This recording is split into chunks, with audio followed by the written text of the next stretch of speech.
Hi everyone, welcome to another video. If you are new here, my name is Reese, and today I'm going to be going through my budget with you guys and how I manage my finances as a 20-something and recent college grad. I'm going to be going through my income and how I take that and allocate for expenses, savings, and my investments, and basically, yeah, just how all of it works. I would also like to preface this video by saying that by no means am I a financial expert. I just started my first 9-to-5 about a month ago, so I am very much just figuring all of this out. Even though I am new to all of this, I did want to show you guys what I'm currently doing to manage my money. So if you are in a similar situation and are wanting to get started with budgeting but don't quite know where to start, maybe this can give you a little bit of inspiration or help. So with all of that, let's dive into the video. Before we get started though, I did want to mention what I use to do my budget. I'm currently using CoPlenty's yearly budget spreadsheet. This has completely changed the game for me. One thing that was stopping me from creating a budget and really sticking to it for so long was I just couldn't figure out how to organize it. I tried making my own Excel sheet and trying to just figure it out that way, and it just wasn't working for me. This template makes it so easy because it is all in one place for me. It has all these different fields that auto-populate, so you don't need to worry about trying to do any of the math yourself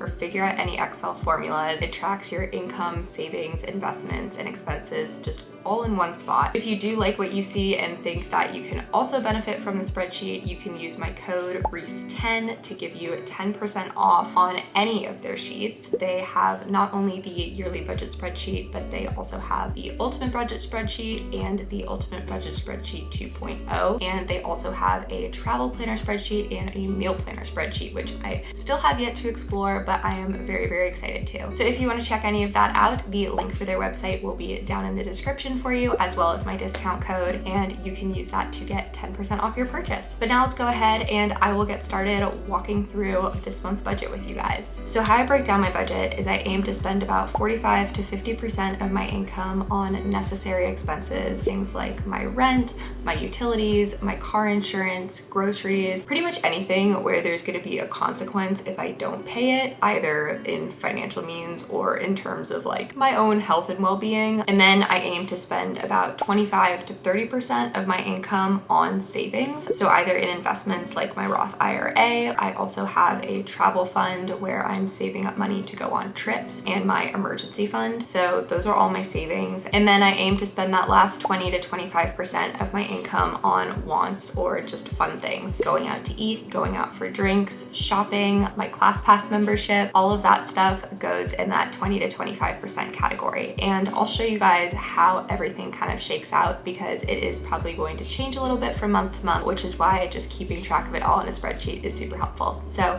moving over to the spreadsheet, this is what it looks like when you open it up. Full transparency, I am actually filming this video on August 3rd, so I had already gone through and I'd filled out my budget and everything for this month, but I just deleted it all so I can walk through it again with you guys and show you just how it works and how I put everything in there. So I typically start over here with my income. I am a salaried employee, which makes it pretty easy because I have 2 predictable paychecks every month. They come on the same day every month, so here I can enter in my payday. So my first paycheck comes on August 15th, and then I get that second paycheck on August 31st at the end of the month. So I'll enter those in there and the amount that I'm going to be getting for my paycheck. Goodness, I cannot type today. Go, and then I can just drag that down because it's going to be the same amount for the next one as well. And then when I actually get my paycheck and it comes in, I can enter it over here in the actual column, and then that difference will sum to 0. So that is for paycheck. For YouTube, I recently got monetized on YouTube. I still haven't even gotten my first paycheck, so I know that if they come at the end of the month, but I have absolutely no idea what to expect in terms of income for that. So for right now, I'm just going to put 0 for expected income, and then any income that does come from that will just be like a nice little bonus that I can either add to my savings or spend on something or something like that. Now, collaborations, I'm also just gonna enter at the end of the month for the payday because I'm not totally sure when that will happen either. But I do have a couple collaborations coming up that I'm super excited about, so I can enter my expected amount for those collaborations in there. And then other income, this category is mostly for like gifts or things like that. Any other random income, maybe I decide to sell something. Again, no payday on that and no expected, and anything that I get from that would also just be kind of a nice little bonus, not part of my main income source, which is my paycheck. Now that we have my income in, let's move on over to bills. So bills, my rent is always due on the 1st of every month. However, my roommate and I actually got a special deal when we moved into this apartment that we get our first 8 weeks of rent free, which is super, super nice. So this month I actually don't have to pay rent. However, I am going to budget for the normal amount that I would have to pay just to get used to only being able to like spend a certain amount of money. So I'm still gonna enter the amount that I normally would have to budget for rent, but for the actual, I'm gonna be able to keep that as 0 for this month. And then that difference is just gonna get to be added on again as a little bit of extra spending money or money that I wanna put into my savings. So that is that for rent. And since it is August 3rd and it is past that due date, which is normally when I would be paying it, I can check it off right there that that is technically paid. Now moving on, gas and electric, that is due on the 7th, and my budget for that is gonna be $50 is about what it should come out to, because I split that with my roommate, as well as rent, water, and internet. Water is set up by my apartment and it's gonna come in with my rent. However, they said it takes a while to kind of get that system up and running, I think. So I'm actually not going to have that due for this month. It would normally come on August 1st. So I'm just gonna check that off and I don't need to budget for that. Internet is also something that my apartment pays for, but my roommate and I upgraded to a slightly better plan to have better streaming. So now we do get billed for internet, but it is only going to be $5 a month for each of us. It's like $10 total. Oops, that's 50. All right, $5 a month. And like I said, that'll be billed on the 27th. That's more towards the end of the month. And then car insurance, that is due on August 1st for me, and it is $140. And then I can check that off because I actually went ahead and paid that yesterday. And when I go down to the transactions tracker, I'll show you how I enter that transactions and then how it auto-populates up here as the actual, and we'll just go ahead and put that in for me. But now after bills, I go on to savings before I do expenses. So like I said, I have 3 main savings funds right now. I actually have 4 because I do have a Roth 401k through my employer, but that isn't something that I'm putting money from my personal bank account in. That just goes straight out of my paycheck to that account. I do also have a separate Roth IRA that I had before I was employed, and then I also have that travel fund that I mentioned earlier that I'm saving to take trips overseas and things like that. And then I also am adding to my emergency fund. I'm currently trying to get that to be sitting between $15,000 and $20,000. So I'm also adding to that every month. So for my Roth IRA, I'm aiming to max that out this year. So that for me is gonna be about $625 a month. And then travel fund, oops, I put in $626, $625. And then my travel fund, I'm planning on putting about $200 in there each month.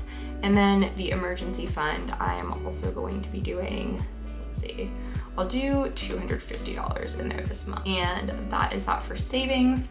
And then moving on over to expenses. So most of those are those kind of more want categories. Like I said, dining and drinks, shopping, supplements. So my protein powder, I love my protein powder, but starting with groceries, which is more of a necessary thing, I'm gonna be budgeting $350 for that, which is probably a little bit higher than I need, but I'm still kind of figuring out how much I need for groceries. So yeah, I'm gonna start with $350 and go from there. I'm working on getting that bill down though, so if I come up with any tips, I will be sure to try and make a video if you guys would be interested on how to budget grocery shop once I start figuring some of that out. dining and drinks, I'm gonna have be around $250. I am living in a brand new city, and I know that I'm gonna be wanting to explore and try the new restaurants and be going out a little bit. So that is why I'm putting a little bit more in that category. For fuel, I had to get gas on the first of the month, and I probably will have to get it again. So we're gonna go with 100 right now. Shopping, I'm also going to make a little bit more than I normally would. I'm gonna make it 300. I do want to buy some more outfits for work. I need some more business casual wear, and I also want to buy maybe like a bookshelf for my office or a lamp or something. Supplements, I'm pretty sure I'm set on protein powder and pre-workout. I do think I'm running low on creatine, so I'm gonna put in 25 for that in case I need to get some creatine. And then health and medical is gonna be $10. I just have that be the cost of my prescription. I don't think there's anything else I'm gonna really need for that this month. Personal care, I kind of use this category to encompass things like if I want to go get like a manicure or pedicure, if I'm getting a haircut or my hair done, or in this case, I really need to buy a new journal. I'm about to run out of space. And for me, that falls under personal care because journaling is a form of personal care for me. So I'm gonna budget $20 for that new journal. For travel, I'm actually going to Charleston next weekend, which I'm super excited about. So I'm gonna give myself a little money in that budget for that trip. And then entertainment, I'll do 25. Maybe I wanna go see a movie this month or go to a baseball game. And then books, I'm trying to motivate myself to read more, and one way that I'm trying to get back into that is by having myself buy a book that I really want each month. So I'm gonna give myself $25 to buy a new book, hopefully if I can finish the book that I've been reading for literally the past 2 months. And then miscellaneous, this is just for kind of any like random expenses that come up. So like if I'm going downtown and I need to pay for parking, things kind of like that kind of just come out of the blue. I had to buy stamps the other day to mail something, which was super random. So I'm gonna give myself $30 for miscellaneous, just is kind of like a little bit of a buffer for any other expenses that come up that I didn't foresee. Now that we've walked through all that, oh, I almost forgot. I also have my little subscriptions tab. Google One only gets billed in January. I'm pretty sure I have a yearly subscription, so I don't need to put in anything for that right now. And then ClassPass is something that I recently signed up for, and I know they're gonna bill on August 14th, and it's gonna be $45 for that. So that is all of the budgeting stuff. So now we can move down to the transactions tracker, because like I said, it is August 3rd, so I've already had a couple of transactions that I've made this month, so I'm gonna re-enter those in. So on August 1st, I paid for Amtrak tickets for Charleston, so I'm just gonna go ahead and put that under travel. And it was $28, and then I will say Charleston, I think I spelled Charleston wrong. Amtrak, I also spelled Amtrak wrong. Amtrak tickets. So I'm pretty sure, isn't it like Charleston? I can't spell to save the life of me. Okay, so those were my Amtrak tickets. And then also on August 2nd, so yesterday, like I said, I had to get gas. So that was $49.49 because gas is pretty expensive right now. So I can put that under fuel and just take gas. August 2nd, I also paid my car insurance. So that was $140, and I can put that under car insurance. And I will say, I actually am still on my dad's car insurance, so I had to Venmo him. I will be getting my own car insurance here at some point. That is one moving task that I have not gotten to yet. For now, I'm Venmoing my dad. Before I put in any more transactions, I do want to show you guys how this is populating in the rest of the sheet. So as you can see, when you go up here, if you look in fuel, for example, I had typed in $49.49 for gas, and then it automatically populates what the difference between what I budgeted and what I've spent so far is. So I know how much I have left to spend. Also, the same thing happened for travel. So I have $122 left Also, if I go up to car insurance in my bills, I paid my car insurance, and which is why the actual now has a total of $140. That is how all that changes. And you also have this convenient little tracker which can show you where most of your money is going, and will also give you a breakdown percentage of everything that you're spending your money on, which is pretty cool. Going back up here, you can see I have my little left to spend. This actually populates from what you have left over from the month before, which is why it's so high right now, because I had a good amount of money left over from last month because I got a starting bonus for my job. I'm probably gonna put a lot of that extra money in my emergency fund and in my Roth IRA. You can also see here how much you budgeted for and how much you have left over from what you budgeted. So this is the amount that's budgeted for my income, and then bills, subscriptions, expenses, savings. Thankfully, I don't have any debt. So all of that gets subtracted from that total income, and that's your total left over. So as you can see, I can budget a little bit more. I think probably, since I'm still figuring things out, I'm gonna give myself more of a buffer because, like I said, this is the first month that I'm really like sitting down and going through all of this. So you guys are really getting just the first time that I'm trying all of this and getting to literally figure it out with me. If you're getting started on this, maybe take it with a grain of salt. I don't know how much advice I have to give yet, but I just wanted to show you how I break everything down. Maybe someone out there who doesn't know like what categories to come up with for expenses, or I will also say with savings and investments, investing is something that I'm getting a lot more into. So if you guys want a video on investments, how I got started with investing, what I invest in, that type of thing, then please let me know down in the comments. I would be happy to do a video on investing.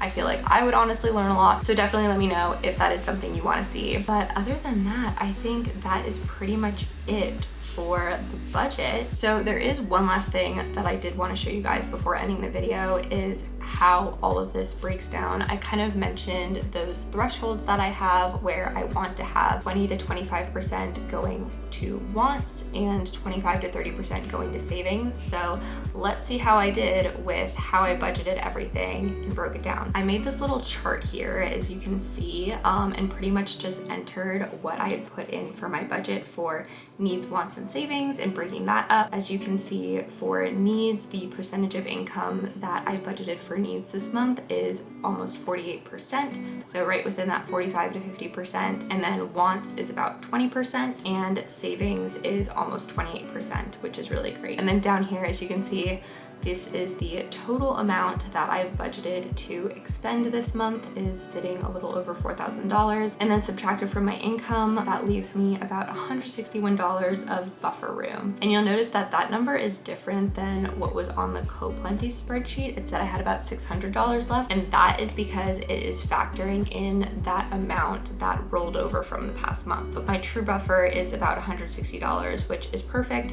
I want to always have a buffer sitting of about $150 to $200 because a budget is just a guideline, and some months you're going to go over your budget, you're going to mess up, you're gonna spend a little bit more than you intended to, and if that is the case, that is okay. That is one thing that I am trying to very much teach myself with finances and with budget, is you are not going to be able to be perfect with it. You are going to mess up, especially if you're young and in your 20s. It takes a while to figure this stuff out. That is why I am tracking all of this, is so that I can have as much data as I can to learn, you know, what works for me and what doesn't, and adjust each month as I sort of figure out what works best for me. I know money can be a very stressful thing for a lot of people, and if money stresses you out, I would say that the biggest things that's gonna make you feel better about it is getting educated on it, doing your best to just learn about how to budget, how to save. Knowing more about those things, knowing more about personal finance is gonna make you feel more in control of your finances and more secure about it. And that's really something that I try to do and has really helped me in terms of my own money anxiety. And also, like I just mentioned, making sure to give yourself grace that you're not going to be perfect,